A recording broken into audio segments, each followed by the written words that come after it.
मर्रा की रोटी के लिए या फिर इस तरह के इवेंट के लिए, we are all doing this for our upcoming generation. ये अपने आने वाली पीढ़ियों के लिए कर रहे हैं कि उन्हें वो स्ट्रगल ना, उस स्ट्रगल से ना गुजरना पड़े जिससे हम गुजरे हैं। हम अपनी ये स्टेप जो हमारे अनुभव में उनको डॉक्यूमेंट कर सकें। तो ये बहुत इंपॉर्टेंट पॉइंट बोला आपने कि हम इस डिस्कशन से kind of we are creating a documentation जो हम अपने आने वाली जनरेशन को, ठीक है हमारे पास वो पोथी नहीं है, बट हमारे आने वाली जनरेशन हमारे ये डिस्कशंस, ये मीटिंग्स के टॉपिक्स जैसे हमने उनको पता रहेगा कि उनकी पुरानी जनरेशन ने कैसे किन किन बातों पे बात करी। थैंक शुभम। इसके बाद मैं रिक्वेस्ट करूंगा मनीष भाई के कॉल पे, मैं देखता हूँ मनीष भाई अभी भी बरकरार हैं या फिर मनीष हैं। मनीष आप सुन पा रहे हैं हमें? हाँ, हेलो मनीष भाई आप, हाँ आप अपने विचार साझा करना चाहेंगे? हाँ जरूर। सबसे पहले मैं यानी आप सभी को यानी धन्यवाद देना चाहता हूँ, क्योंकि जब भी मैं राजगढ़ की बात होती है या राजगढ़ जाता हूँ तो यानी मुझे लगता है यानी अलग ही जगह पे हूँ, क्योंकि राजगढ़ से जुड़ा हुआ ऐसा है कि वो दिल के करीब है। कि पूरा बचपन मेरे यानी आप कह सकते हैं जैसे खल्ले के वहां जाकर जासूसी करना, कॉमिक से पढ़ना, खोरी पर जाना, गोट करना, कभी कभी सरस्वती से बंक करके छोटे बुल के यहाँ जाना, वहाँ लंच करना, तो बहुत सारी यादें हैं। तो आप सभी को धन्यवाद कि लाइक जो जड़ों से जुड़ने का मौका दिया है, कि आप लोग कहीं ना कहीं राजगढ़ से जुड़े हुए हैं, तो वो साथ जो कनेक्टिविटी बनाने का माध्यम दिया है उसके लिए आप सभी को धन्यवाद। और थैंक यू मनीष भाई। हाँ, और जैसा कि हमारा विषय है परंपरा और परिवर्तन, तो परंपरा क्या है पहले हमको वो हमेशा समझना पड़ेगा। या तो ये एक व्यवहार है जिसे वर्तमान पीढ़ी देखती है हमारी प्रीवियस जनरेशन से, कि क्या हम फॉलो करते आ रहे हैं। जो एक चिंतक थे रॉस, उन्होंने बोला था परंपरा का अर्थ चिंतन एवं विश्वास करने की विधि का हस्तांतरण है। तो कुछ परंपराएं कैसे बनी, जैसे कुछ परंपराएं इस तरीके से हुई हैं कि उनको आप बोल सकते हो कि कुछ परंपराएं कुप्रथाओं में कन्वर्ट हो गई। उनका मतलब अलग था, बट वो किसी तरीके से कुप्रथाओं में कन्वर्ट हो गई। मैं आपको बहुत सारे उदाहरण देता हूँ। जैसे पहले हमारे भारतवर्ष पे बहुत सारे आक्रमण हुए, और आक्रमणकारियों का जो रहता था उसके चक्कर में, जैसे अगर कोई सैनिक है या उनके परिवार, अगर सैनिक की मृत्यु होती है तो वहाँ जिस तरह की चीजें होती थी कि महिलाओं के साथ गलत करना, या जो मुगल कालीन जो लोग आए, तो हमारे यहाँ क्या पर्दा प्रथा, जो पर्दा की परंपरा स्टार्ट हुई वो वहां से हुई। अगर आप अपना इतिहास देखोगे, अगर हमारा रामायण काल में जाए तो वहां ऐसा कुछ आपको मिलेगा नहीं कि कुछ वहां पर किसी तरीके का पर्दा प्रथा थी, वैसा नहीं मिलेगा। एक और एग्जांपल में एक परंपरा का देता हूँ कि अभी हम हमेशा जैसे एक परंपरा चली आ रही है कि जो हमारे देव सो जाते हैं, उसका साइंटिफिक वो परंपरा क्यों बनी। आप देखना बारिश के टाइम ये जो ड्यूरेशन रहता है इसमें देव सो जाते हैं तो कोई शुभ काम नहीं होता है। वो परंपरा क्यों बनी, हमारे जो एक राजगढ़ में जो स्वदेश सर थे, स्वदेश शर्मा जो टीचर थे, तो उन्होंने एक बार अच्छी बात कही थी कि ये परंपरा इसलिए बनी थी कि आप प्राचीन काल में देखो गाँव में क्या होता था, पहले सड़कें नहीं होती थी, ना सड़कें होती थी, और नदी नाले ऐसे पूर आ जाते थे। तो क्या होता था, जो हमारे जो बुद्धिजीवी लोग थे कि जन हानि हो, ऐसे टाइम पर अगर कुछ हमारे यहाँ फंक्शन किए जाएं तो उसमें क्या होता था कि जान हानि का नुकसान होने की संभावनाएं रहती थी। तो उन चीजों को बुद्धिजीवी ने धर्म के साथ जोड़ के उस परंपरा का आचरण स्टार्ट किया, ताकि इस काल में, उस टाइम क्योंकि सारे रास्ते बंद थे, अब तो वो परंपरा चली आ रही क्योंकि हमने उस परंपरा को शामिल किया। अब कई बार क्या होता है कि परंपराओं की प्रासंगिकता सही है, क्योंकि कुछ चीजें बुद्धिजीवियों ने को आचरण, एक मानव को एक है ना सर्वोच्च व्यवहार और शालीनता के लिए आगे ले जाए, हमारे समाज की उन्नति के लिए ले। लेकिन क्या हुआ बीच में, कई बार क्या है उसका महिमा मंडन, और कई बार उसकी जो हमारे जो कई बार रहते हैं कि धर्म के जो धर्म की रक्षा के लिए अगर बोलना चाहते हैं, कई कई बार धर्म के पहरेदार बन के उनके मन में निहित स्वार्थ हो जाता है, तो उन परंपराओं को गलत तरीके से आगे ढोना पड़ता है। क्योंकि जैसे आप बोलेंगे कि जैसे कुछ चीजें ऐसी हैं, जैसे आप अगर अरब देशों में बात करें, तो उधर जैसे बोलते हैं ना कि वहाँ के लोग में नॉनवेज खाने का क्यों कल्चर रहा, क्योंकि वहाँ है ना वो वहाँ पर वो नहीं होता था कि वहाँ पे खेती बाड़ी नहीं होती थी, वहाँ जो भी है भेड़ बकरियां, तो वो उसी तरह से, तो परंपरा व्यक्ति स्थान के अनुसार आचरण में आती है, वही चीज है। और एक सबसा है कि उसका राजनीतिकरण जब किसी परंपरा का हो जाता है, तो वो अगर वो परंपरा भले ही किसी समय के लिए बहुत अच्छी होगी, किसी काल के लिए, लेकिन उस परंपरा आज के जमाने में अगर आप कुछ बात करो कि भाई नहीं, इस परंपरा के आगे जाना है, इसमें परिवर्तन की दरकार है, तो अगर वो राजनीतिक स्वार्थ में आ जाती है तो वो उस परंपरा की बेड़ियों से निकलना मुश्किल होता है। क्योंकि आपको मालूम है कि अगर हम कुछ कहेंगे, राजनीतिक स्वार्थ उधर आ जाता है। तो वही है कि हमें कुछ चीजें, आपने देखा समय के हिसाब से आज नई चीजों में कुछ प्रथाएं बदल रही हैं। हमने जैसे सती प्रथा भी बंद हुई, क्योंकि जैसे युद्ध काल में सभी वैसा होता था कि है ना, जो स्त्रियां रहती थी जैसे युद्ध के बाद दाह कर लेती थी, क्यों? क्योंकि अपनी वो किसी दूसरे पराये व्यक्ति के समकक्ष नहीं आना चाहती थी। तो कुछ चीजें अब बदल रही हैं कि उनमें परिवर्तन आवश्यक है, क्योंकि समय के अनुसार अगर परिवर्तन नहीं होगा तो वो परंपराएं भी हमारे पैरों की जंजीर बन जाती है। कुछ चीजें सही हैं, बट जैसा कि हम बोलते हैं कि हमेशा अपडेटेड रहना चाहिए, तो कुछ चीजों का परिवर्तन जरूरी है आगे तरक्की के लिए, हमारे आने वाले समाज के लिए जरूरी है। और अंत में मैं यही कहूंगा कि जैसा कि कालिदास ने कहा था कि पुराना सब अच्छा नहीं होता है, वो नया सब कुछ बुरा नहीं होता है। तो क्या है कि हमें दोनों का समन्वय लेकर चलना जरूरी है, और उसमें सबसे बड़ी बात क्या है, मनुष्य का विवेक सर्वोपरि होना चाहिए। क्योंकि पुराना क्या अच्छा था, पुराना क्या बुरा है, उन दोनों का सामंजस्य मनुष्य के विवेक पर निर्भर है।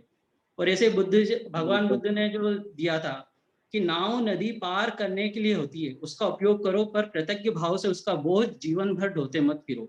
अचेतन नाव तुम्हारी भावनाओं को नहीं समझेगी, पर उसके भार से तुम्हारी कमर अवश्य झुक जाएगी। सो जो हमारी प्रगति में परंपराएं जरूरी है, बट कुछ परंपराएं जो हमें आगे बढ़ने से रोक रही है, हमारे समाज को, हमारे आगे आने वाली पीढ़ी को, तो उनकी बेड़ियों को तोड़ना जरूरी है। क्योंकि परंपरा और लाइक कुप्रथाओं में सिर्फ एक जरा सा एक कड़ी का अंतर है, तो उससे आगे जाने की जरूरत है। इसी के साथ मैं मेरी बात समाप्त करना चाहूंगा। थैंक यू मनीष भाई, आपने बहुत अच्छी बातें करी। इनफैक्ट आपने वो जो देव सोने वाली बात बोली, और उसको जब भी मैं इस दौरान थोड़ा बहुत रिसर्च कर रहा था, तो मैं इसका हमेशा हिस्ट्री या फिर इकोनॉमिक इस लेवल पे, जैसे मैंने आपको पहले बताया, इतिहास, साहित्य, अर्थशास्त्र, हम उस पर जो बात करेंगे, आपने ज्योग्राफिकल एंगल भी लाया कि कुछ परंपराएं क्षेत्रों की वहां के मौजूद ज्योग्राफिकल एरियाज के बेसिस पे चेंज हुई है ना, वहां से पनपी। करेक्ट। तो ये एक अच्छी बात, मतलब एक्स्ट्रा मेरा टेक अवे था, बस ये कहना चाहूंगा। और मुझे लग रहा है आपने शायद श्यामचरण दुबे का परंपरा और परिवर्तन निबंध पढ़ा, क्योंकि मैं जिन पॉइंट्स को आपने बोला, मैं भी जब मैंने उनको पढ़ा, तो फिर मुझे लगा कि एक ऐसी बात है जिसके बारे में हमें बात करनी चाहिए। चलिए, बहुत बहुत थैंक यू, शुक्रिया, आपने अपने विचार साझा किए।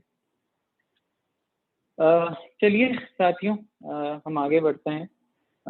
मैं देख रहा हूँ अरुण भाई और बाकी साथी भी हमारे साथ जुड़े हैं। जितने साथी हमारे साथ जुड़ रहे हैं, थैंक यू। अब डिस्कशन चल चुका है, हमारे कुछ साथियों ने अपने विचार रखे हैं। संजय सर ने शुरुआत करी, उसके बाद कुमार, शुभम, सुनील, मनीष ने अपने विचार साझा किए। हमने इतिहास की बात करी। चलिए, अभी हमारे बीच मौजूद हैं डॉक्टर हंसा व्यास। ठीक है, आप होशंगाबाद मध्य प्रदेश में नर्मदा महाविद्यालय में इतिहास में प्रोफेसर हैं। मालवा में शेर धर्म और अन्य कई विषयों पर आपने रिसर्च करा है। शिक्षा के साथ साथ आप होशंगाबाद, मध्य प्रदेश और नेशन वाइड जितने भी सामाजिक कार्यक्रम हैं उनमें सक्रिय रहती हैं। तो हम स्वागत करते हैं डॉक्टर हंसा व्यास जी मैम का, और उनके विचार जानते हैं कि आधुनिकीकरण के आकर्षण के बीच, मॉडर्नाइजेशन के आकर्षण के बीच इतिहास बोध हमारे जीवन और विचार शैली बदलने की क्रिया को कैसे बांधे रखता है। ठीक है, ये and I am very grateful to ma'am कि जब मैंने उनको ये शेयर किया तो उनने कुछ स्लाइड्स भी शेयर करी हैं। तो मैं उनको कुछ सेकंड लेता हूँ, प्रोजेक्ट करता हूँ एंड इनवाइट करता हूँ डॉक्टर हंसा मैम। मेरी आवाज आ रही है? जी बिल्कुल, हेलो, हम सुन पा रहे हैं आपकी। सुन पा रहे जी हैं? हाँ, सुन पा रहे हैं जी। इस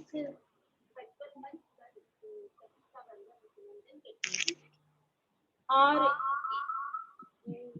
शांत आवाज इको क्यों हो रही है? हाँ, आप दो डिवाइस हैं क्या वहाँ पर? मैंने एक डिवाइस पे बंद कर दिए।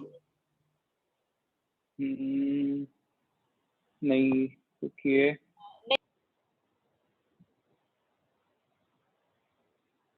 नहीं, म्यूट हो गए हैं आप, जिससे आपकी आवाज आ रही थी, उसको एक बार। अब देखिए। बिल्कुल बिल्कुल, अब बिल्कुल सही है। सभी का इस मंच पर वंदन, अभिनंदन है। और बहुत ही खूबसूरत तरीके से ईशांत जी ने इस कार्यक्रम को यहाँ पर एक रूप दिया है।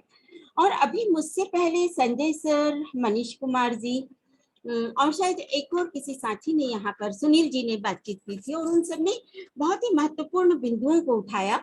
और ईशांत जी ने जो सवाल मुझसे किया है कि आधुनिकीकरण के आकर्षण के बीच इतिहास बोध हमारी जीवन और विचारशैली बदलने की क्रिया को कैसे बांधे रख सकता है, तो सबसे पहले तो हमें ये समझना होगा कि इतिहास क्या है। आमतौर पर जब भी हम इतिहास की बात करते हैं तो कह देते हैं, अरे ये गड़े मुर्दे उखाड़ने का नाम है, अरे ये तो मुर्दों की कहानी है, ये राजा रानियों के किस्से हैं, ये युद्ध की घटनाएं हैं। पर आज मतलब डे टू फर्स्ट जब मैंने इतिहास को जानना और समझना शुरू किया तो इसमें बहुत बड़ी भूमिका मेरी सबसे बड़ी मामी ने निभाई। मेरी मामी राजस्थान की है और लोक कथाओं का चलता फिरता इंसाइक्लोपीडिया। जब हम लोक कथाओं की बात करते हैं, हर एक त्योहार की लोक कथा, हर एक दिन की लोक कथा, क्योंकि भारत में हर एक दिन किसी न किसी पर्व से जुड़ा हुआ है और कोई ना कोई देवता और देवी से जुड़ा हुआ है, चाहे हम रविवार से शनिवार तक चले आए। और जब मैं मामी की वे लोक कथाएं सुना करती थी तो उसमें इतने बेहतर तरीके से उन लोक परंपराओं के माध्यम से समाज के विकास की बात होती थी, समाज के अनुशासन की बात होती थी, समाज के रीति रिवाजों और परंपराओं की बात होती थी। और आज राइट नाउ हम बात करते हैं अ लॉन्ग लॉन्ग एगो, यानी बहुत पुरानी बात है। और यही बात हमारे ट्रेडिशन में आती है, यही बात हमारी परंपरा में आती है कि चला आता हुआ वह क्रम। और छोटी सी बात है, यहाँ जितने लोग बैठे हैं बहुत यंगस्टर भी हैं, उन सभी यंगस्टर से मैं उस समय की बात करती हूँ जब वे 10th में थे, क्योंकि 10th में एक समझ बन जाती है। जब 10th के एग्जाम का फॉर्म आप भर रहे होते हैं बोर्ड के रजिस्ट्रेशन के लिए, आप अपना नाम भरते हैं और ठीक उसके नीचे आता है आपके पिताजी का नाम। अगर आपका कास्ट सर्टिफिकेट बन रहा है, आपका बर्थ सर्टिफिकेट बन रहा है, तो पिताजी के बाद आता है पिताजी के पिताजी का नाम। अरे इन सब की जरूरत क्या है, हमसे मतलब है ना, पर नहीं, यहाँ प्रेजेंट को भी मतलब है पास्ट से। इसीलिए कहते हैं कि history is a unending dialogue between past, present and future. मतलब कि इतिहास अतीत, वर्तमान और भविष्य का लगातार चलने वाला संवाद है। इसीलिए परंपरा अटूट है, उसका सिलसिला कभी टूटता नहीं और वह जारी रहता है। अब एक और महत्वपूर्ण बात कि परंपराओं में युगानुरूप चलने की क्षमता होती है, यानी परंपराएं हर समय अपनी परिस्थितियों के साथ अपना रूप बदलती हैं, लेकिन अपना मूल भाव नहीं छोड़ती। ठीक वैसे ही जैसे कि ईशांत जी ने जश्न नेवज में एक स्लोगन दिया था, जड़ों की ओर लौटो। ईशांत जी से आगे बढ़ाएंगे आप। हाँ जी बिल्कुल। हाँ, अब देखिए, यहाँ हम दो चीजों की बात कर रहे हैं कि परंपरा और प्रथा। अभी मुझसे पहले वाले सम्मानीय वक्ता ने बात की थी, प्रथाओं की भी बात की थी। तो प्रथा क्या है? प्रथा और परंपरा में बहुत माइन्यूटली डिफरेंस है। यानी जिस परंपरा को निर्वाह करने की जो विधि है वो प्रथा है। अभी हमारे आने वाले समय में हरतालिका तीज आने वाली है, करवा चौथ आने वाली है। देखिए, ये दैट इज हमारे व्रत हैं और ये हमारे ट्रेडिशंस हैं, ये हमारी परंपरा है।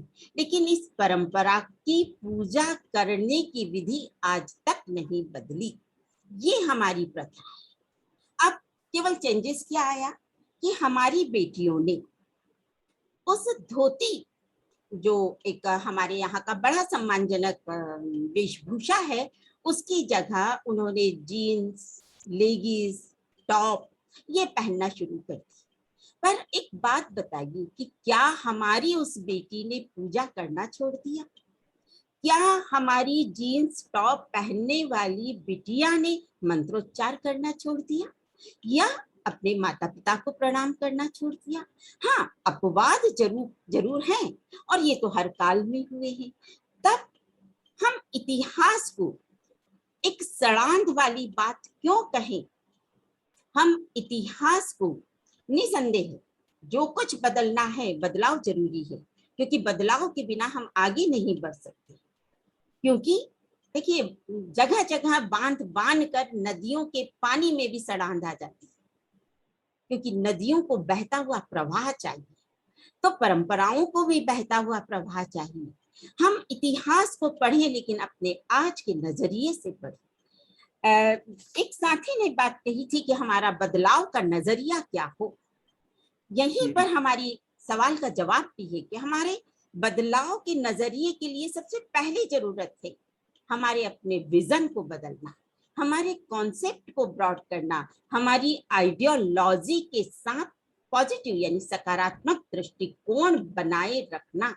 और ये नजरिया हमने बदल लिया तो नो डाउट आज समाज में जितनी विकृतियां हैं वो हमें देखने को बिल्कुल भी नहीं मिलेगी।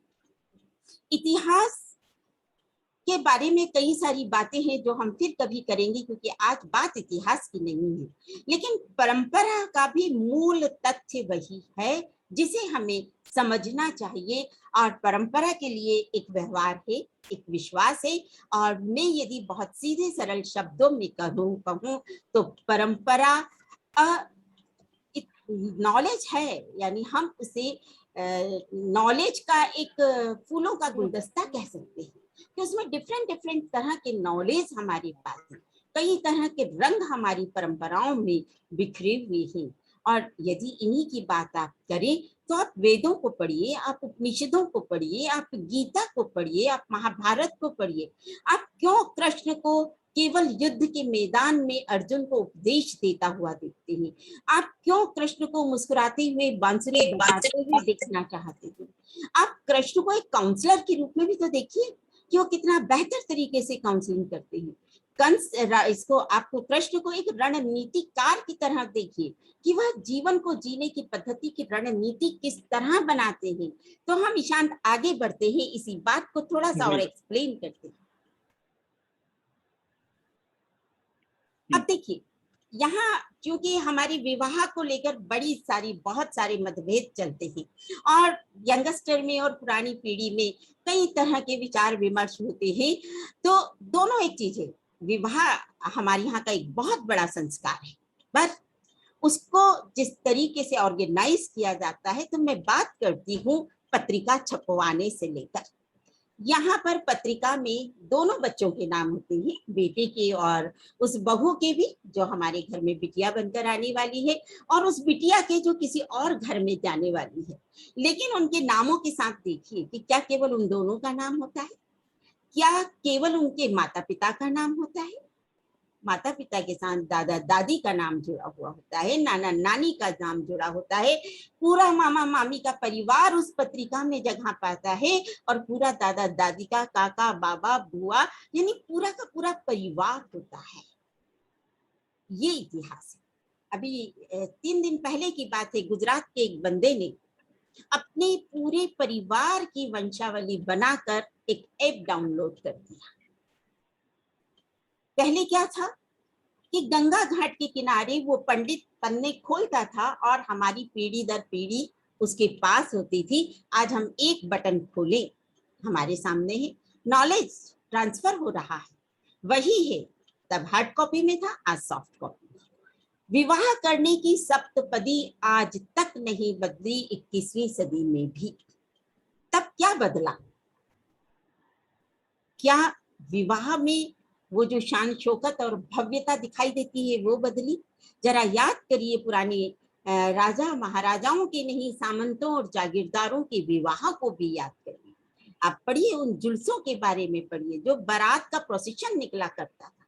कुछ नहीं बदला है, मूल भाव नहीं बदला है, बस वेशभूषा बदल गई।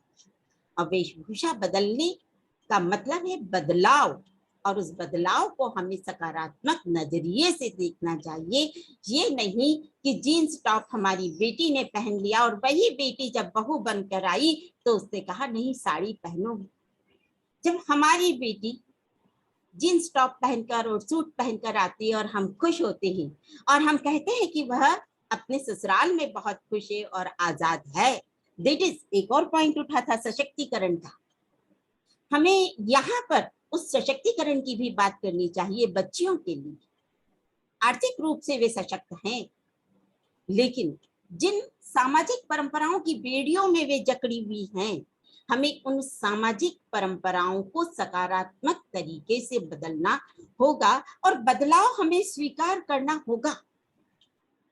बस हमें ये देखना है कि बदलाव किस तरह का है। सहमति और असहमति हो सकती है, हमें असहमति को भी स्वीकार करने का नजरिया बनाना होगा। और हम थोड़ा सा और आगे चले।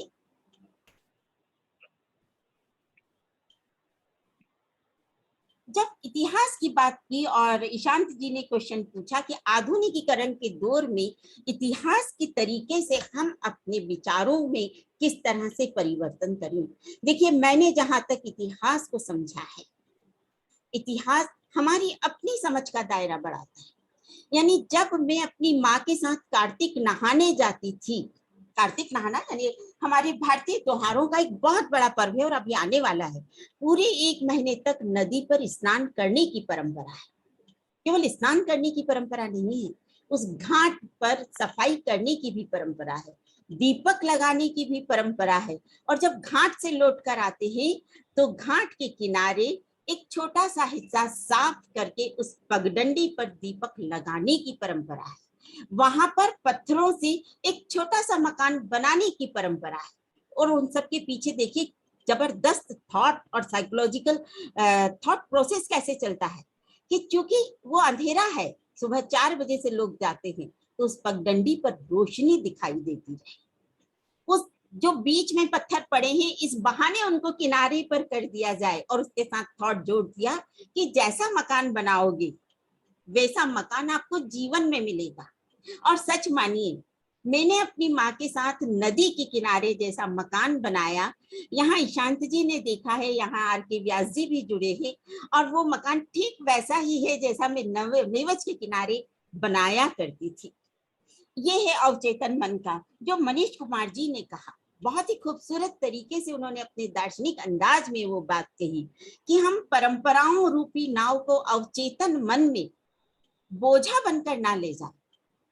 हम उतने ही दार्शनिक अंदाज में, उतने ही फिलोसॉफिकल अंदाज में इन तमाम रीति रिवाज और परंपराओं के साइकोलॉजिकल थॉट प्रोसेस के साथ अगर हम काम करेंगे तो शायद जो ये विरोध, सहमति, असहमति, सहिष्णुता, असहिष्णुता की बातें हैं, ये शायद नहीं होंगी। मुझे तो बहुत अच्छी तरह से याद है कि हम 10, 11, 12 भाई बहन थे काका बाबा के, और आंगन में हम लोगों के लिए एक टाटपट्टी बिछा दी जाती थी और वहां हम सब पढ़ा करते थे। और आपको जानकर आश्चर्य होगा कि मेरे दादाजी ने हम लोगों के लिए जो टीचर नियुक्त किया था, यानी अ लॉन्ग लॉन्ग एगो, बहुत पुरानी बात है, वो राशिद मोहम्मद सर थे। और उन्होंने जो हमें पढ़ाया, तो आर के व्यास जो मेरे भाई भी है वो जानते हैं इस बात। तो यहाँ वो सारी चीजें, यानी जब हम इतिहास की बात करते हैं तो हम अपने घर में जड़ों की ओर जब लौटते हैं तो ये जो आधुनिकीकरण का आकर्षण है ये कहीं नहीं रह जाता, क्योंकि आकर्षण केवल आकर्षण होता है और भाव हमारा जो है वो हमेशा मजबूत होता है।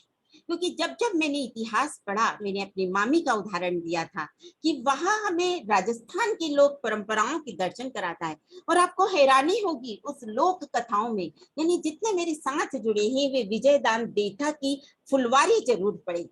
और ईशांत जी आपको बहुत शौक है पढ़ने का, मैं जानती हूँ, तो विजयदान देथा की फुलवारी लोक कथा है, आप पढ़िएगा।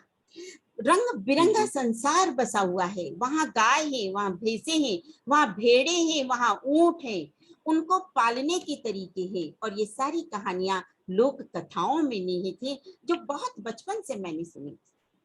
उस समय मेरी मामी, मेरी नानी पन्नाधाई की कहानी सुनाती थी, तो त्रिचूर की चेन्नम्मा की कहानी भी सुनाती थी।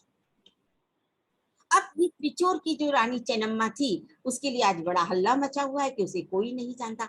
आज ही एक व्हाट्सएप पे पोस्ट आई कि अप्पा जी चिमना जी को कोई नहीं जानता। अरे पूरी दुनिया का इतिहास किसने पढ़ा है और किसने पढ़ाया है? लेकिन क्योंकि मैंने जो पेपर्स पढ़े हैं उसमें ये चीजें थी, तो ये तो हमें और आपको पढ़ना है और जानना है। तो जब जब हम इतिहास की बात करते हैं तो एक चीज और मुझे समझ में आती है कि वह वास्तविकता को जानना और अफवाहों से दूर रहना सिखाता है। इसलिए बहुत जरूरी है हमें हमारी जड़ों की गहराइयों को समझना, हमारी परंपराओं की गहराई को समझना। ये उठा के नहीं कह देना कि ये तो अंधविश्वास है, ये तो बेकार की बातें हैं। मुझे बहुत अच्छे से मालूम है कि मेरे दादाजी चमड़े का बेल्ट पहन के मेरे बड़े भैया को बरामदे से पार आंगन में नहीं आने देते थे, और उसके पीछे बिल्कुल साइंटिफिक रीजन था कि तमाम दुनिया जहान की चप्पल जूतों की गंदगी लेकर हम अपने कमरे में क्यों जाएं। आज जब कोविड-19 होता है तो घर के बाहर हाथ धोने की बात डॉक्टर कर रहा है, WHO कर रहा है, तो हमने स्वीकार कर लिया। और हमारे दादा दादी ने उस परंपरा के निर्वाह के लिए आने के साथ अगर बाल्टी भर के हाथ और पैर धोने के लिए रखा तो हम कहते हैं पढ़े लिखे लोग कि ये क्या फालतू की बातें हैं।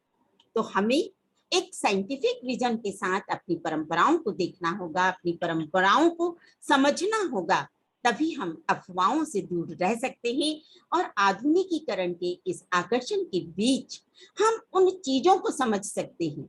मैं केवल अपने इंडिया की बात नहीं करती, ऑल ओवर द वर्ल्ड का की परंपराओं को पढ़िए। हमारे यहाँ 16 संस्कार होते हैं, ईसाइयों में 7 संस्कार होते हैं, मुस्लिम समाज में संस्कार होते हैं, कहाँ नहीं होते। जन्म संस्कार उनके यहाँ है। हमारे यहाँ जब गर्भाधान की परंपरा होती है, जब बच्चा गर्भ में आता है तो गोद भराई की रस्म ऐसा नहीं है कि केवल हमारे इंडिया में होती है, ऑल ओवर द वर्ल्ड जितना भी कास्टिज्म है उन सब में होती है। अभी मैं रायपुर गई थी, मैंने वहां भी कुछ परंपराओं को देखा जो बिल्कुल आदिवासी परंपराएं हैं, लेकिन आपके और हमसे अलग नहीं है। हम चावल खाते हैं, वे कुटकी खाते हैं, हम बाजरा खाते हैं, वे कोदू खाते हैं। Contain of minerals, contain of vitamins, contain of enzymes, सब में एक जैसी ही। तो हमें इन चीजों को समझना होगा। एक स्लाइड और बची होगी शायद ईशांत जी, उसको आप आगे बढ़ाएं और हम अपनी बात को फिर यहीं विराम देंगे। एट द लास्ट, जैसा कि मैंने कहा था कि history is unending dialogue between past, present and future. देख लीजिए, हम कबीलों का इतिहास पढ़ते हैं, हम जब अलग अलग जातियों की बात करते हैं, हम अलग अलग जातियों का इतिहास पढ़ते हैं, वे सब कहाँ हैं? इन द सोसाइटी, हमारे समाज में है। इसलिए इतिहास जन समुदाय, स्थानों और घटनाओं का विवरण है। तो हम उसे एक सकारात्मक तरीके से पढ़े कि इस क्षेत्र के ये लोग हैं, इस क्षेत्र की ये परंपराएं हैं, हम उसमें बायस्ड क्यों हों? क्योंकि इतिहास समय के साथ परिवर्तन का अध्ययन है। नो डाउट, जिन परंपराओं की हम बात कर रहे हैं, परंपराओं में वेशभूषा से लेकर कार्य, जो उसकी निर्माण का तरीका है, निर्वाह का तरीका है, उन सब में थोड़ा थोड़ा चेंज आया है क्योंकि समय बदला है। आज हमारे पास समय नहीं है कि हम 3 घंटे की सत्यनारायण कथा को सुने। 10 मिनट में सत्यनारायण की कथा पूरी हो जाएगी। हमने भाव नहीं छोड़ा, हमने पटिए पे सत्यनारायण जी को विराजमान किया और हमने कथा पढ़ी और सुनी, बस थोड़ा सा चेंज आया है, लेकिन भाव नहीं बदला। एनालिटिकल, लॉजिकल, ये सारे हमारे व्यू होना चाहिए। शोधात्मक, बिल्कुल सही है, ईशांत जी ने सबसे शुरू में कहा था कि जब जब हम जिस परंपरा की बात करें तो हमारा नजरिया रिसर्च ओरिएंटेड होना चाहिए, शोधात्मक दृष्टिकोण होना चाहिए, साइंटिफिक विजन होना चाहिए। Because good oral and written communication ability to put together a logical argument with study of history। इसलिए जब भी हम अपने घर में किसी परंपरा की बात करें, किसी प्रथा की बात करें, तो हमें उसके मूल भाव को समझना होगा। और मैं बधाई देना चाहूंगी ईशांत जी को और उनके साथियों को, जिन्होंने एक इतने ज्वलंत और संवेदनशील मुद्दे पर यहाँ पर अपनी बात रखी। और सभी को मैं अपनी बात यही कहकर नमन करती हूँ और वंदन अभिनंदन करती हूँ और विश्वास करती हूँ कि जड़ों की ओर लौटने का यह सिलसिला यहीं नहीं रुकेगा। बहुत सारी शुभकामनाओं के साथ सभी को धन्यवाद। Thank you ma'am. ये उस एक अच्छी बात की तरह था जो हमारे पास समय की कुछ पाबंदियां हैं, वरना हम चाहते कि हम आपसे और सीखें और सुने। ठीक है, थैंक यू सो मच, आपने अपने विचार हमारे साथ शेयर किए। आपने इतिहास के एंगल से परंपराओं पर प्रकाश डाला।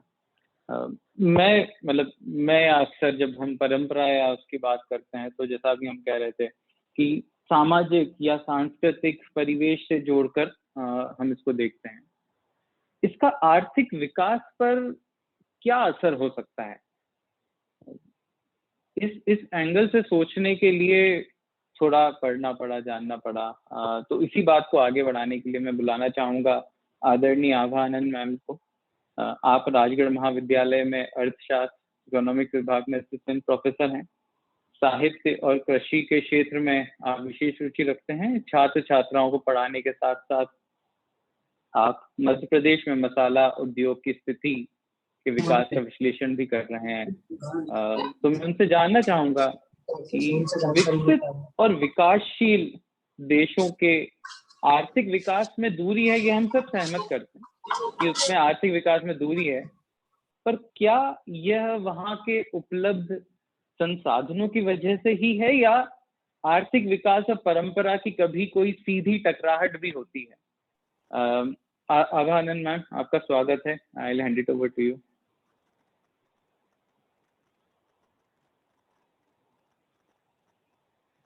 आपकी आवाज नहीं आ रही है मैम।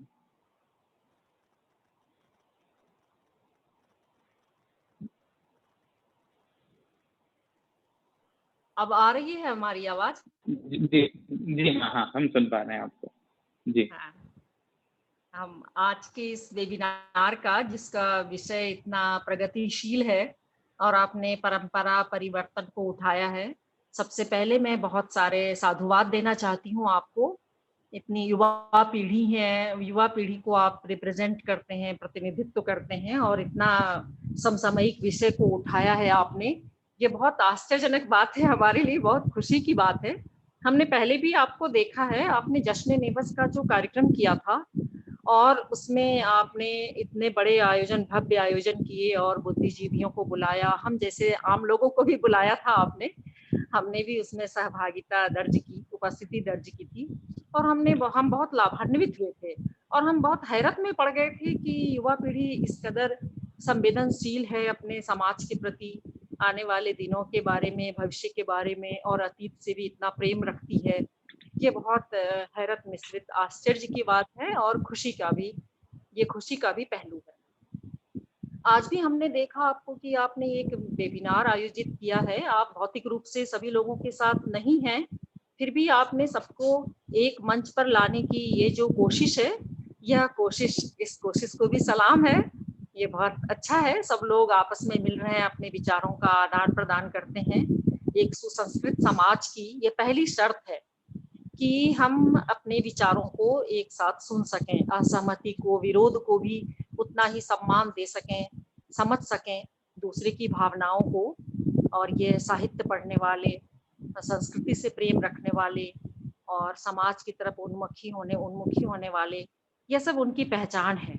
तो हम सबसे पहले तो आपको ही साधुवाद देते हैं और आपके साथ इतने सारे अच्छे श्रेष्ठ वक्ताओं का आपने चयन किया, वो जुड़े, उन्होंने अपनी उपस्थिति दर्ज की और इतने अच्छे विचार सुनने को मिले कि हमारी ये संध्या का हमने कहा था, ये मंगलमय संध्या हो गई, विचारवान संध्या हो गई। हमारा ये आंगन बिल्कुल प्राणवान हो उठा है। वैसे भी प्राणवान है, यहाँ बहुत सारे पौधों के बीच हम बैठे हैं, लेकिन आज हमें इस तरह की भौतिक उपस्थिति लग रही है कि हमारे समक्ष ये सारे वक्ता बैठे हैं और उनकी ऊर्जा हम तक प्रवाहित हो रही है, हम उनकी वजह से ऊर्जावान हो उठे हैं।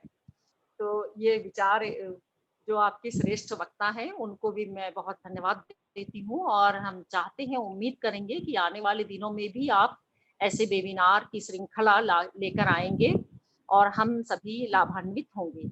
जो सवाल आपने किया है आर्थिक विकास के बारे में, तो विकास, जैसा कि पहले के भी सभी वक्ताओं ने कहा है कि विकास एक सतत प्रक्रिया है, एक नदी है, प्रवाहमान नदी। अपने विचार, अपने रास्ते के आने वाले बाधाओं को वो थोड़ी बहुत रुकती है, ठहरती है, फिर उन बाधाओं को हटाकर आगे बढ़ती है। तो जीवन भी एक यही यात्रा है। हम जन्म से सांसें लेते हैं, जन्म के साथ ही हमारी यात्रा शुरू होती है और हमारी इस गुरुकुल में हमारे शिक्षक, हमारी किताबें, हमारे आसपास की दुनिया, सभी हमारे दिग्दर्शक होते हैं, हमारे मार्ग प्रदर्शक होते हैं। इन सब से हमारे तजुर्बों का समृद्ध होना, ये हमारी उपलब्धि होती है। हम जैसे ही आगे बढ़ते हैं, इन सभी चीज़ों को, समावेशी तथ्य को भी अपना साथ लेते हैं और इन सब से हम हमारे जीवन में बहुत प्रगतिशीलता इन वजहों से आती है, जिनके संपर्क में हम होते हैं, वो हमें लाभान्वित करते हैं, हमारे विचारों को समृद्ध बनाते हैं। आपने विकास की बात की, तो अल्प विकसित और विकसित, ये दो अर्थव्यवस्थाएं हैं पूरी दुनिया में। हम देखते हैं बड़ा बारीक सा ही फर्क है और जो फर्क है वह सिर्फ ज्ञान का फर्क है, यानी ज्ञान की पहुंच। महात्मा गांधी के शब्दों में, अंतिम व्यक्ति तक भी अगर इसकी पहुंच है तो हम सभी समान हो जाएंगे। वो दिन दूर नहीं है जब सभी इस दुनिया की सारी अर्थव्यवस्थाएं विकसित होंगी। आज हम विकासशील हैं और विकसित होने का हमारे सामने बड़ा सा ख्वाब है, बड़ा सा स्वप्न है और ये मार्ग प्रशस्त होगा अगर इस ज्ञान के ब्रह्मास्त्र को हमारे हाथ में होगा, हमारे अंतिम व्यक्तियों के हाथ में होगा। कोई भी महिला, कोई भी बच्चा, कोई किसी भी वर्ग से, लिंग से, धर्म से, ये कोई भेदभाव नहीं होगा। वह जीवन कितना सुंदर होगा जब ये ज्ञान हम सबके बीच में अपनी प्रकाश से हमारी अंधकार को दूर करने में समर्थ होगा। तो ये विकास के लिए आवश्यक है कि हम अपनी सारी ज्ञान से हम सभी प्रकाशित हो सकें। तो जो भी बदलाव या परंपरा की बात आपने की है, बस 1 मिनट में और भी समय आपका। परंपरा या बदलाव, परंपरा अपने आप में बड़ी सशक्त चीज है। वह हमेशा बदलाव का स्वागत करती है, आलिंगन करती है। कभी बदलाव से वह बदलती नहीं है, बल्कि उसमें जो प्रगतिशीलता होती है उसका अंश वह जरूर ले लेती है। तो परंपरा इसीलिए प्रशंसनीय होती है। यूं ही हम इतने वर्षों से किसी चीज को इतनी बड़ी मान्यता नहीं देते हैं, उसके पीछे वजह होती है, बड़ी ठोस वजह, कि उन परंपराओं की वजह से ही हमारा जीवन इतना स्वस्थ है, सुसंस्कृत है, सुसभ्य है। हमें परंपराओं को, प्रथाओं को आज भी जो हमारे साथ हैं, तो हमारी जीवन की उपलब्धियां हैं। आने वाले दिनों में ये और भी प्रगतिशील होती जाएंगी। इसके बावजूद पुरानी किसी चीज को हम विश्लेषण करेंगे। हमारे पहले वक्ता ने कहा कि हर पुरानी चीज बुरी नहीं हो सकती और नई चीज खराब नहीं होती। कालिदास ने ऐसा कहा है और बहुत सारे बड़े व्यक्तियों ने भी कहा है। और हम में से सभी व्यक्ति, आपको और हमको हैरत होगी, हम पढ़े लिखे हैं या नहीं पढ़े लिखे हैं, कोई भेदभाव नहीं है। सभी लोग विश्लेषण करते हैं बेहतर तरीके से, क्योंकि जीवन को तो सभी ने पढ़ा है ना। इस काली स्याही को पढ़ने का सौभाग्य हमारे माता पिता ने हमें दिया है, लेकिन जीवन को से बेहतर उन लोगों ने भी पढ़ा है जिसने इस कागज कलम को नहीं देखा है। जैसे कबीर का उदाहरण है हमारे सामने, है ना, कागज गयो नहीं हाथ। तो उनके बावजूद यह एक बारीक सा फर्क है कि पढ़े लिखों से हम संवेदनशील होने और भी ज्यादा उम्मीद करते हैं, उन्हें उदार होने की उम्मीद करते हैं।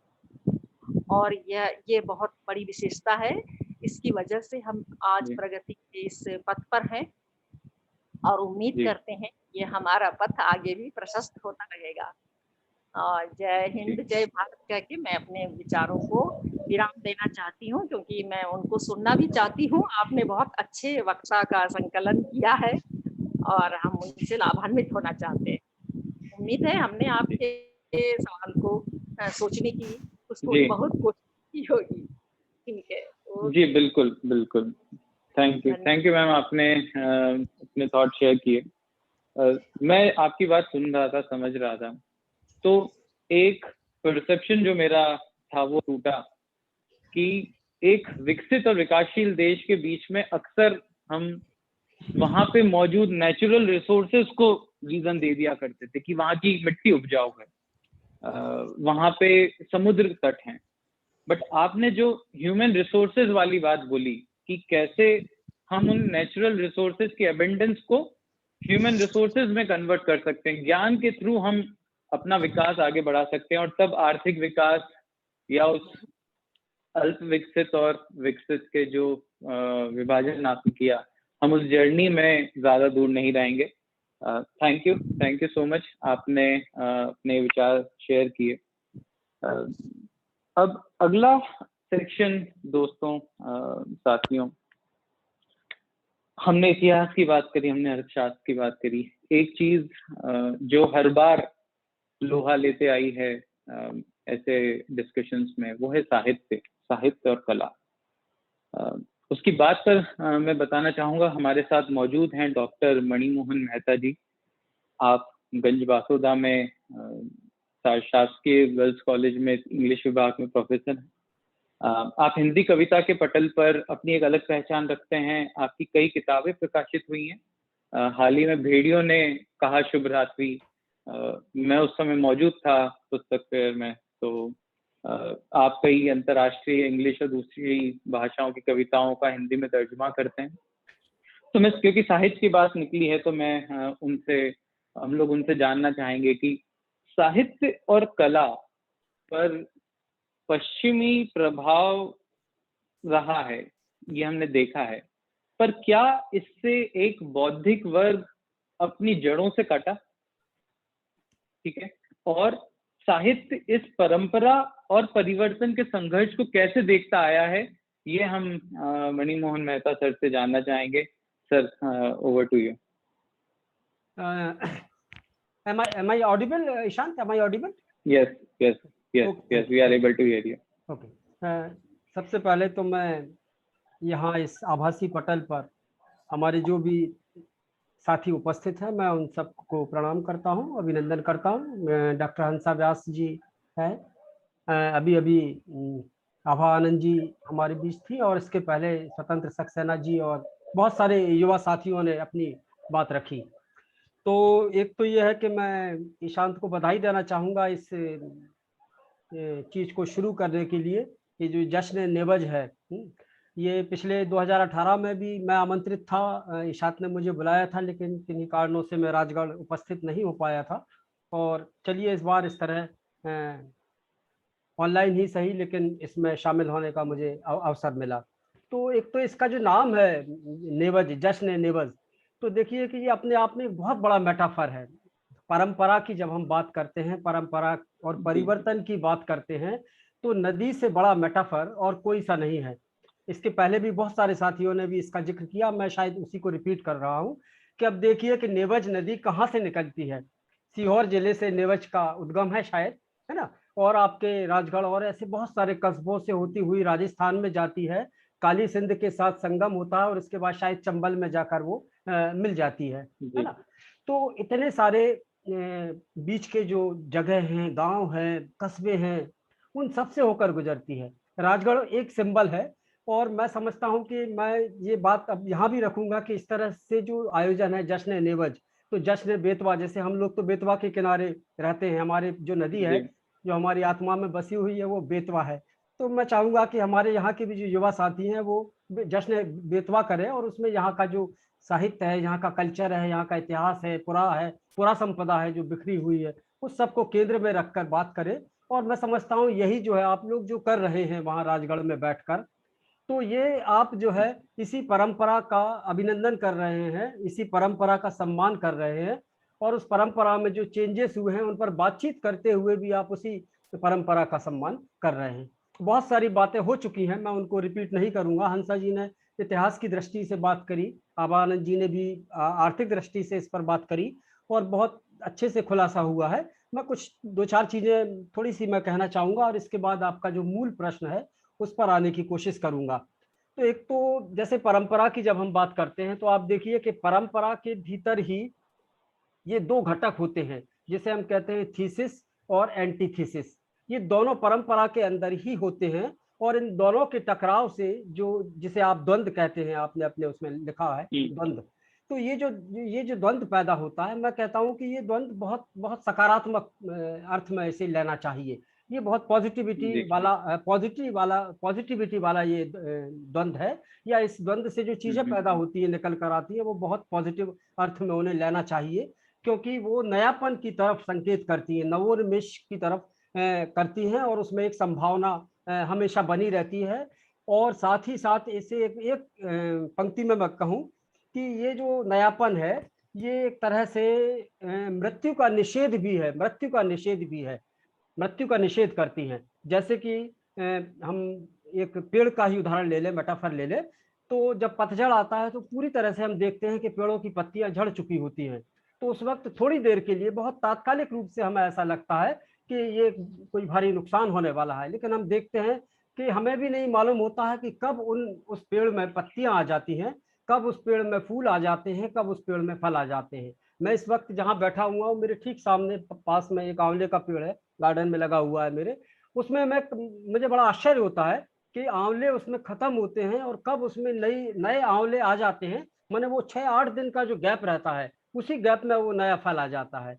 तो एक तो हमें परंपरा को इस तरह से लेना चाहिए, क्योंकि ये यात्रा है, इस द्वंद्व से पैदा हुई यात्रा है जो नवोन्मेष की तरफ जाती है, एक नएपन की तरफ जाती है, और संभावनाओं की तरफ जाती है। साहित्य के संदर्भ में ही मैं बात करूंगा, चूंकि सामाजिक संदर्भों पर बात हो चुकी है, ऐतिहासिक संदर्भ में बात हो चुकी है, तो हम साहित्य की बात करें तो सबसे पहले मैं एक बहुत छोटा सा कोटेशन में पढ़ना चाहूंगा जो टी.एस. इलियट का है। यहाँ पर अमृता भी जुड़ी हुई है, और भी अंग्रेजी साहित्य के कुछ लोग जुड़े हुए होंगे, वो मेरी बात को पकड़ लेंगे।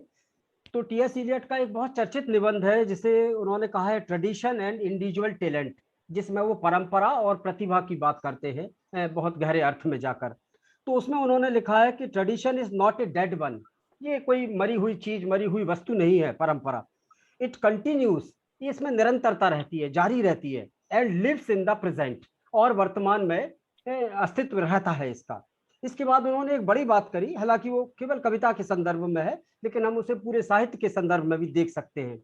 एक ग्रेट पोइम और great work of art can be possible only when the poet और the artist has a sense of this literary tradition. यदि आपको अपनी साहित्यिक परंपरा का ज्ञान नहीं होगा तो आपका जो काम है, आपका जो वर्क है, आपकी जो आर्ट है, वो कभी भी बड़ी और समृद्धशाली और महान नहीं हो सकती। ग्रेट आर्टिस्ट मॉडिफाई करते हैं, मॉड्यूलेट करते हैं, चेंज करते हैं जो बड़े आर्टिस्ट होते हैं। द एग्जिस्टिंग ट्रेडिशन, जो परंपरा है, अस्तित्व में है, उसमें परिवर्तन करते हैं। And pass it on to the future, और भविष्य की पीढ़ियों को वो सौंप देते हैं। तो इसी बात से मैं शुरू करता हूं अपनी बात, इसको केंद्र में रखकर। तो जैसे हम निराला की बात करें, निराला बहुत बड़े कवि हैं। छायावाद और छायावाद के बाद कि जो सबसे बड़े कवि, जो 2-3 कवियों का नाम हमारे जहन में आता है, तो उसमें निराला बहुत बड़े पोइट होते हैं। तो उनकी आप राम की शक्ति पूजा देख लीजिए पोइम, जो सबसे बड़ा आख्यान है, हम जिसे अगर कहें तो एक बहुत बड़ी कविता है। और ये कहा जाता है कि जब उन्होंने लिखी थी तो वो लगभग एक, क्या कहेंगे, एक ट्रांस जैसी स्थिति में, माने उनका वो पढ़िए, रामविलास शर्मा जी ने जो उनके संस्मरण लिखे हैं, महादेवी जी ने भी बहुत कुछ लिखा है उनके ऊपर। तो उसमें उन्होंने लिखा था कि मैं लिख चुका, मैं अपनी इस संसार की सर्वश्रेष्ठ कविता लिख चुका, ये उन्होंने उनके मुंह से निकला था। And he was virtually in a trance, एक ट्रांस जैसी स्थिति में वो थे। उन्हें खुद ये बोध था कि वो कितनी बड़ी कविता लिख चुके हैं। अब राम की शक्ति पूजा को आप देखिए कि उन्होंने जो पूरी तुलसी और मानस की जो परंपरा है, रामचरितमानस की, वाल्मीकि की जो परंपरा है, और हम तो कहें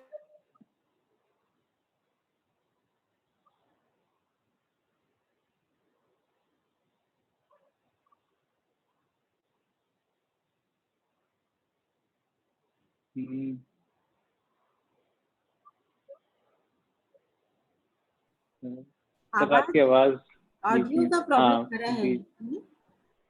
बीच में पॉज हो गया है, मुझे लगता है कुछ इंटरमिटेंट इश्यू होगा। हम उनको 1 मिनट देते हैं वापस जुड़ने का।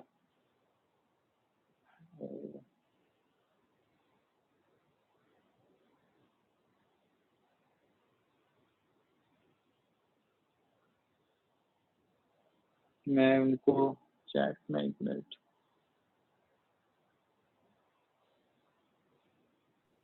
उन्हें रिंग करके देख लो। जी हाँ, नहीं वो एक्चुअली लगता है ड्रॉप ऑफ हो गए, रिकनेक्ट करेंगे, उम्मीद है वो लोग वापस आते हैं।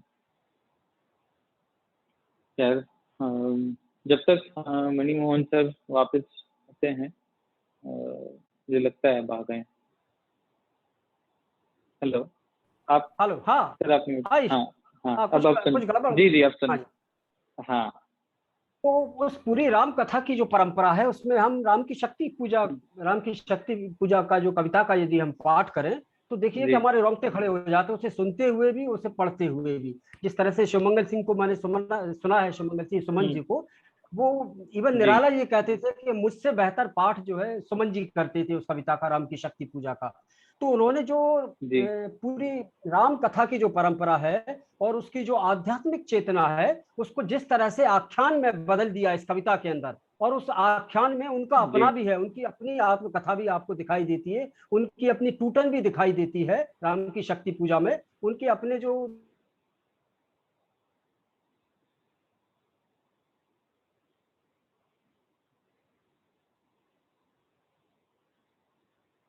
वहाँ पे इंटरनेट की समस्या लग रही है।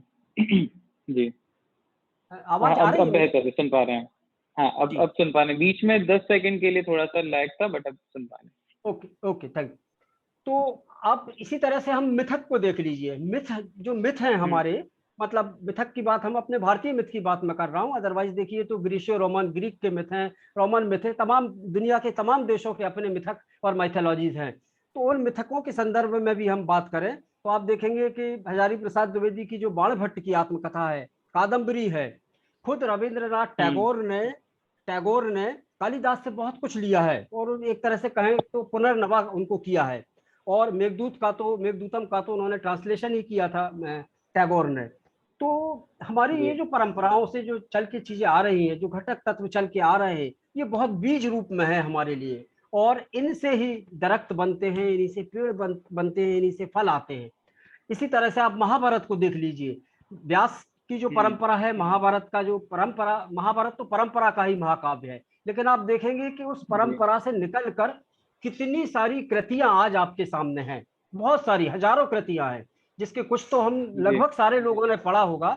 जैसे आप उड़िया की बहुत बड़ी लेखिका हैं प्रतिभा राय, तो प्रतिभा राय की एक उपन्यास है द्रौपदी, द्रौपदी शीर्षक से ही एक उनका उपन्यास है, और जो उन्होंने, आवाज आ रही है ना ईशान?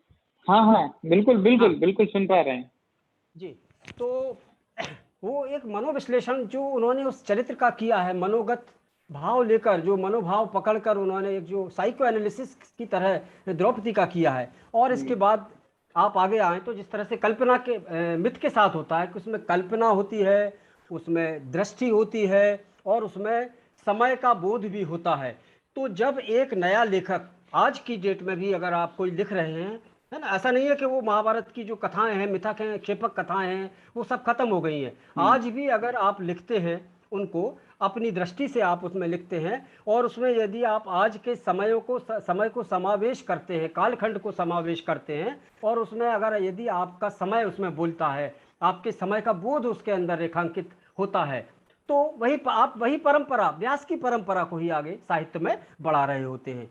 शिवाजी सावंत तो बहुत बड़े लेखक हैं, हम सब ने, हमको मालूम है कि कर्ण को लेकर उन्होंने कितनी महत्वपूर्ण किताब लिखी है। कृष्ण को लेकर हंसा जी ने कृष्ण का जिक्र किया था, वही बात मैं इस संदर्भ में उनको वहां जाके जोड़ना चाहता हूं कि कृष्ण को लेकर उन्होंने लिखा हुआ है।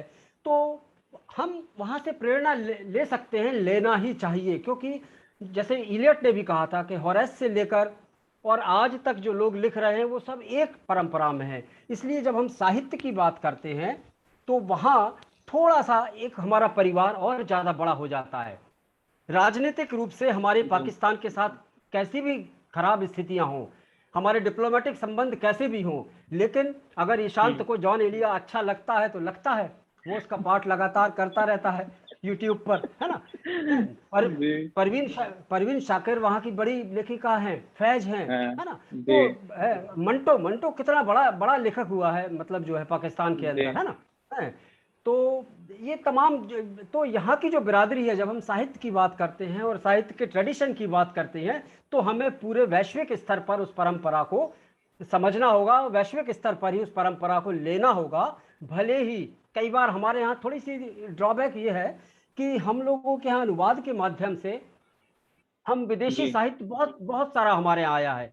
जैसे एक पीरियड था जब रशिया था, यूएसएसआर था, जब वो पेरेस्ट्रोइका और ग्लास्तनोस्त नहीं हुआ था, विखंडन नहीं हुआ था, तो उस वक्त हम देखते थे कि बड़ा साहित्य वहां से, और श्रेष्ठ साहित्य और बहुत श्रेष्ठतम अनुवाद के रूप में हम लोगों के पास आया, और हमने उसे पढ़ा। गोर्की का जैसे वो है, मैक्सिम गोर्की की किताबें हैं, माँ उपन्यास है, आप देखिए मदर जो है। तो लेकिन दिक्कत यह है कि ये हिंदी वालों की कमी कह लीजिए इसमें, कि हमारा जो साहित्य है वो यूरोप तक, लैटिन अमेरिका तक और दूसरे जो देश हैं वहां तक नहीं जा पा रहा है। और इसमें कहीं ना कहीं हम लोग खुद दोषी हैं, हिंदी के लोग दोषी हैं, अंग्रेजी के लोग दोषी हैं, दोनों भाषाओं में जो लोग काम कर रहे हैं उनका दोष है। लेकिन अगर हम साहित्यिक परंपरा की बात करें तो वो भूगोल से परे है। भूगोल से परे मैं इसलिए मानता हूं कि उसमें एक जो यूनिवर्सैलिटी का तत्व है, जो सार्वभौमिकता का तत्व है, वो उसको थोड़ा सा परंपरा में ऊपर रखता है बाकी चीजों से जिनकी हम यहाँ पर डिस्कस कर रहे हैं। तो उसका परिसर हमेशा खुला रहता है और उसका प्रभाव पड़ता है, निश्चित रूप से पड़ता है। और नकल उसकी बुरी, अनुकृतियां बुरी बात है, लेकिन यदि आप उनसे प्रभाव से होकर हम करते हैं तो ये परंपरा एक चलती रहती है। हमारे अपने भक्ति काल में आप देखिए कि उत्तर में जब बहुत सारे हमारे संत कवि काम कर रहे थे तो दक्षिण में भी बहुत सारे संत कवि काम कर रहे थे। हिंदुस्तान की नहीं बल्कि पूरी दुनिया की सबसे बड़ी जो एक घटना है साहित्य की दुनिया में, उसे मैं मानता हूँ फ्री वर्स। छंद में सब लोग लिखते हैं, लेकिन जो फ्री वर्स है, छंद मुक्त जो कविता आई, मुक्त छंद जो कविता आई, जिसकी शुरुआत हमारे निराला ने भले ही की हो, लेकिन वो आई वेस्ट से ही है। तो वेस्ट से ही वो फ्री वर्स हमारे पूरी दुनिया में ही वो आई। और आप देखते हैं कि आज जो है उसकी वेवलेंथ पकड़ कर ही वो आई। और उस वेवलेंथ में आप देखिए कि आज फ्री वर्स में तमाम पूरी दुनिया में लोग लिख रहे हैं, पूरी दुनिया में लिख रहे हैं। छंद में तो बहुत लिमिटेड जगह ही लिखा जा रहा है छंद में, लेकिन फ्री वर्स में आप पोइट्री आप ढूंढेंगे तो आपको तमाम जगह वो पोइट्री आपको मिल जाएगी। तो इसका परिसर, इसका क्षेत्र बहुत बड़ा है इसकी परंपरा का। अब मोनालिसा की जब हम बात करते हैं, मोनालिसा की मुस्कान की बात करते हैं, तो वो किसी एक देश के लिए नहीं होती है। जब पिकासो ने गुएर्निका बनाई थी तो उसने पूरी दुनिया में जो हिटलर की जो फासिज्म था, हिटलर का जो फांसीवाद था, हिटलर की जो तानाशाही थी, उसको एक्सपोज करने के लिए गुएर्निका को बहुत सड़क के किनारे रखकर उसने प्रदर्शन किया था वहां पर। तो वो आज एक मिथक है जो पूरी दुनिया के डिक्टेटर्स के खिलाफ, पूरी दुनिया के डिक्टेटर्स को सिंबल बताने वाला एक जो है मिथक के रूप में है। तो परंपरा इस अर्थ में बहुत रूढ़ मैं नहीं मानता हूँ। अब आपका अंतिम, मैं आपका एक मिनट और लूंगा ईशान। जो आपने बात, प्रश्न आप थोड़ा सा रिपीट कर दीजिए, आपने अंतिम जो प्रश्न का जो हिस्सा था। हाँ, कि परंपरा परिवर्तन साहित्य को कैसे देखता आया है, द्वंद को, संघर्ष को, या वो एक दूसरे के पूरक हैं, मतलब वो हो गया, वो बात हो गई। अंतिम जो आपने इसी में जो जुड़ा हुआ था ना, एक की कटे हुए हैं, कट जाता है पश्चिमी, हाँ, जड़ों से, करेक्ट, पश्चिमी प्रभाव के चलते एक बौद्धिक वर्ग क्या अपनी जड़ों से कटा है। नहीं, तो मेरी इसमें थोड़ी सी असहमति है। इस मतलब प्रश्न आपका ठीक है, लेकिन मेरा ये मानना है कि ये सवाल पश्चिम का नहीं है, उत्तर का नहीं है, दक्षिण का नहीं है। अगर व्यक्ति अपने जीवन में, यदि व्यक्ति अपने जीवन से ही कटा हुआ है, यदि वो अपने एक आइवरी टावर में बैठकर जो है देख रहा है, दृश्य देख रहा है, आइवरी टावर में बैठकर, एसी में बैठकर लिख रहा है, उसका जनता के संघर्षों से कोई सीधा सीधा वास्ता नहीं है ना, तो ऐसा व्यक्ति तो कटा रहेगा, उसको कोई प्रभाव की बात नहीं है। क्योंकि मैंने तो ऐसे बहुत सारे लेखकों को देखा है जिन्हें अंग्रेजी नहीं आती, जिन्होंने अनुवाद भी नहीं पढ़ा है, जो पश्चिमी जो कला आंदोलन है और दूसरे तमाम जो लिटरेरी मूवमेंट है साहित्य के, उन्होंने नहीं पढ़े हैं, लेकिन इसके बाद भी वो कटे हुए हैं। तो हिंदी का जो लेखक है वो बहुत कटा हुआ है, अपने ही सोसाइटी से कटा हुआ है, अपने समय के संघर्षों से कटा हुआ है। वो बहुत दूर से खड़ा होकर जो है ऑब्जर्व कर रहा है, उसकी अपनी भागीदारी अपने समय के कालखंड में या अपने कालखंड में उसकी अपनी भागीदारी नहीं है। अन्यथा आप देखिए कि ईस्ट वेस्ट तमाम जगह, मैं आपको 2-3 बड़े नाम बता सकता हूँ, जैसे ओरहान पामुक है, टी.एस. इलियट है, W.B. येट्स है। W.B. येट्स और टी.एस. इलियट में आपको हमारे वेद, हंसा जी ने भी उसका जिक्र किया था कि वेद पढ़ना चाहिए, उपनिषद पढ़ना चाहिए। तो वेद, पुराण, उपनिषद, इन सब का अध्ययन बाकायदा W.B. येट्स ने किया था। और ही विजिटेड पश्चिम बंगाल, वो आए थे, वेस्ट बंगाल आए थे, टैगोर के साथ रहे थे, और रविंद्रनाथ टैगोर को नोबेल प्राइज दिलाने में उनका बहुत बड़ा योगदान है, गीतांजलि को ट्रांसलेट करवाने में उनका बहुत बड़ा योगदान रहा W.B. येट्स का। तो वो, और टी.एस. इलियट का आप देख लीजिए, टी.एस. इलियट की जो सबसे महानतम कविता है, दुनिया की 10 श्रेष्ठ कविताओं की जब बात होती है तो उसमें टी.एस. इलियट की द वेस्टलैंड कविता का जिक्र होता है। और उस वेस्टलैंड कविता में वेद भी है, उपनिषद भी है, ओम शांति शांति, दाता, दया, और तमाम वो जो शब्द जो है संस्कृत के वर्ड्स उसमें यूज हुए हैं। और एक तरह से एक सर्कुलर मूवमेंट में कविता चलती है पूरी, और अंत में जाकर जहां वो समाप्त होती है वो भारतीय वांग्मय से जो है पंक्तियां ली हुई हैं। तो इसी तरह से पेंटिंग्स में भी आप देख लीजिए, राजा रवि वर्मा को देख लीजिए, वेस्ट का प्रभाव उनके ऊपर भी बहुत रहा। हालांकि हमारी अपनी परंपरा है, रॉक पेंटिंग की जो परंपरा है, जो गुफा क्या बोलते हैं उनको, चित्र, कौन से चित्र बोलते हैं गुफाओं में जो होते हैं, केव पेंटिंग, हाँ केव पेंटिंग्स वगैरह जो होती है वो रही है। लेकिन बाद में जिस तरह से मॉडर्न चित्रकला में जो परिवर्तन हुए हैं और जो आमूर्तन वगैरह आया, तो यहाँ भी आया और यहाँ से वहां भी गया, तो ये टू वे चलता रहता है।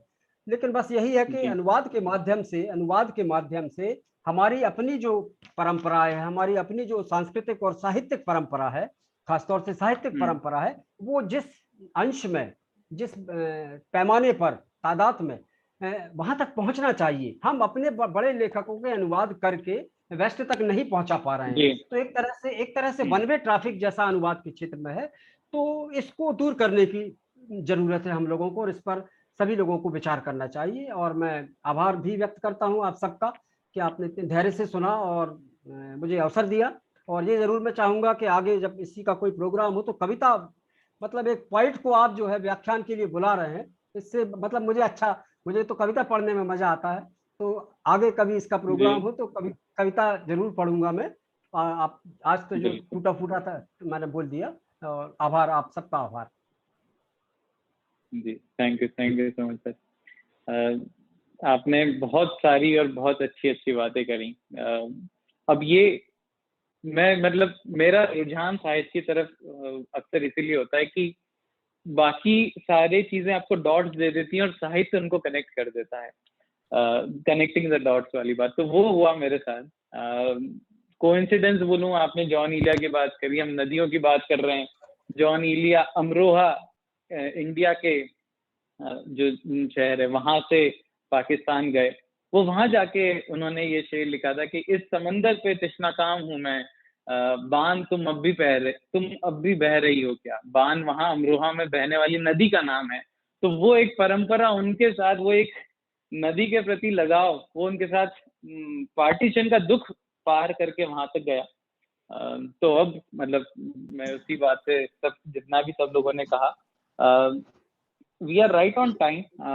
एग्जैक्ट 7 बज चुका है।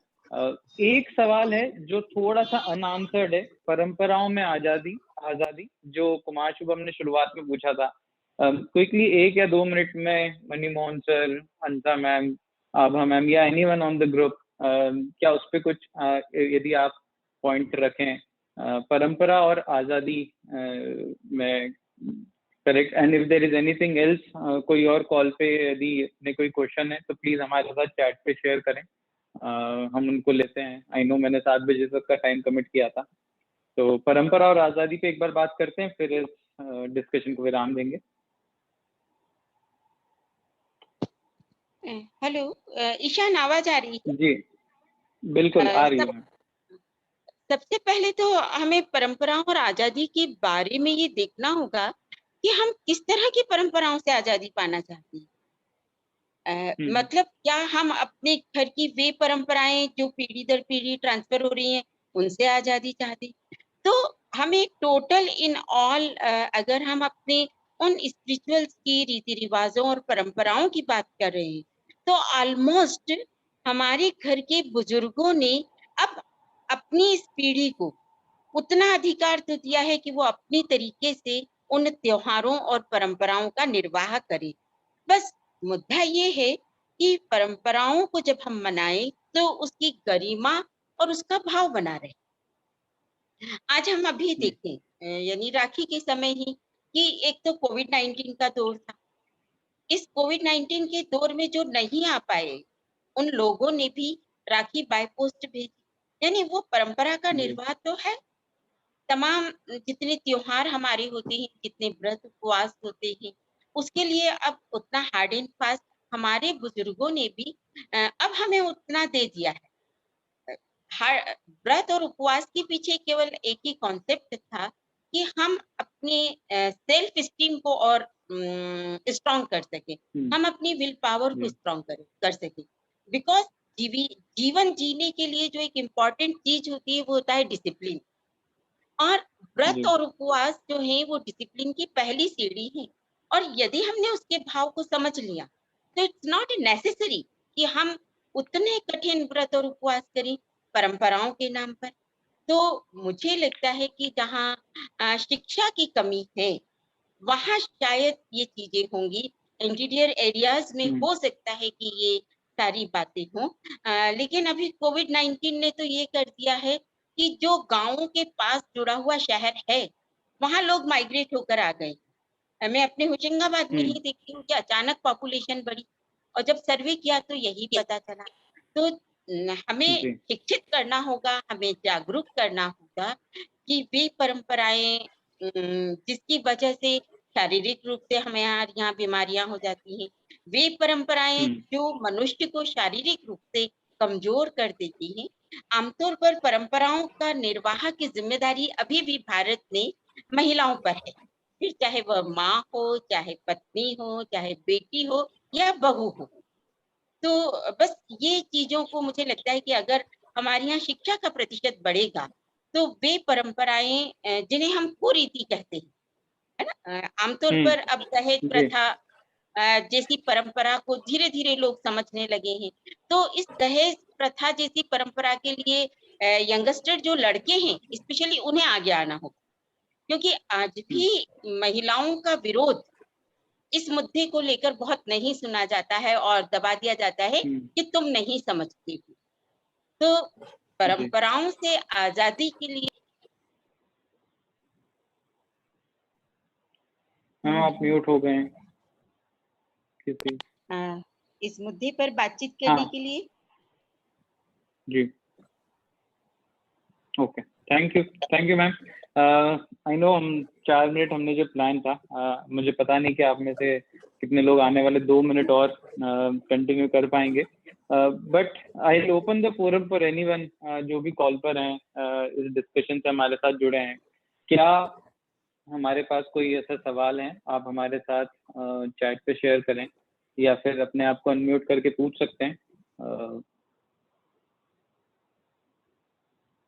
और उस दौरान मैं अपनी बात खत्म करता हूँ फिर कि ऐसा ही होता आया है कह देना आसान है, ऐसा ही होता आया है कह देना आसान है, पर वो सत्य और सही का प्रमाण नहीं। परंपरा पर प्रश्न आपको कटघरे में ले आएगा और बौद्धिक पतन के इल्जाम के साथ आपको सजा दी जाएगी। मानव ने काल चक्र से कुरेद कर अपनी रीढ़ बनाई है, जिसे हम खोखली करते जा रहे हैं। बिना उसके तुम्हें रेंगना पड़ेगा। अपनी नस्ल को सर उठाते देखना है तो सवाल करने की आजादी दो। ये बर्तन अलग क्यों है, उसको नाम से क्यों नहीं बुलाते, वो हमसे पूछकर ही क्यों खाए।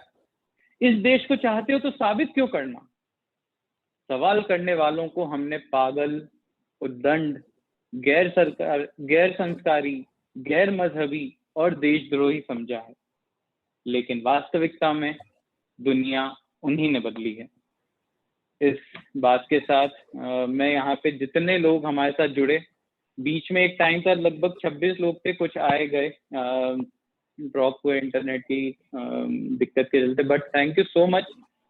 सभी का आभार जिन्होंने समय निकाला। मुझे डर था शुरुआत में, शनिवार शाम है, कुछ लोगों के लिए जन्माष्टमी की छुट्टी है, कितने लोग आ पाएंगे, लेकिन आप सभी ने साथ दिया। Thank you so much, thank you each and everyone.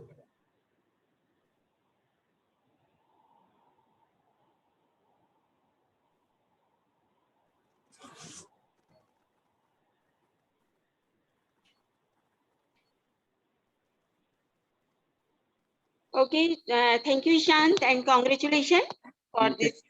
Thank you so much. Thanks, Ishant.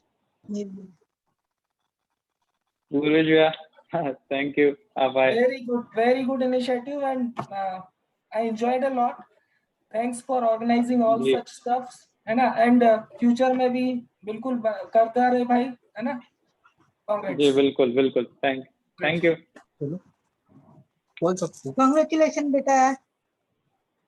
Thank you जैसे आखिरी मिनट पे आप लोग आए, अच्छा लगा चाचा पूरे टाइम। बेटा मेरे को पकड़ा करके दिया था मैंने कि चलो बहुत अच्छी बात लगी। बस ऐसे करते रहो बेटा, है ना, बहुत अच्छा अचीवमेंट है ना। जी थैंक यू। Okay bye. ठीक है, ऑलराइट, थैंक यू।